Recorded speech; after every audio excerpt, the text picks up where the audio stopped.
Before I start to talk about how to preserve, let me talk shortly about how we are cultural heritage, cultural practices, etc. Even the indigenous knowledge are being lost. Say our forefathers, our ancestors, not only the Simis but the Nagas for that matter, are primarily agrarians. Agriculture is their main sustenance. So in those days, from top to bottom, everyone in the village used to engage in agricultural activities. Now we are in the agricultural activities, during working, all kinds of songs, and then they used to sing, and then tales, they used to folk tales, they used to share the folk tales, and even the way of life, how to go about, these things were shared in the village. And by the evening when they go back, they gather, most especially the young boys and girls, they gather in the morong, like male dormitories and female dormitories. Now this is another institution of learning. Since the schools were out of question in those days, male dormitory, female dormitories were the place of learning for our in those days. However, now people have abandoned agriculture activities. They have started to move into town, or they search for more easier jobs, so agriculture is more or less almost totally forgotten.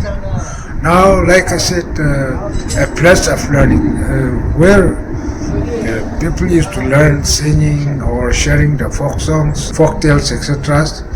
Now, since there is no agriculture, get together and work, since there is no more such activities, sharing, etc. are also no more.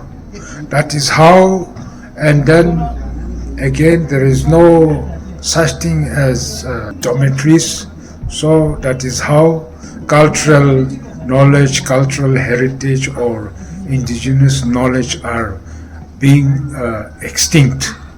Now, I think in my opinion, the one way of preserving or say reviving these cultural activities is to encourage the younger ones by village authorities or some kind of authorities in the village, but especially in our semi villages, the village authority, sole authority are the GBs or the chieftains.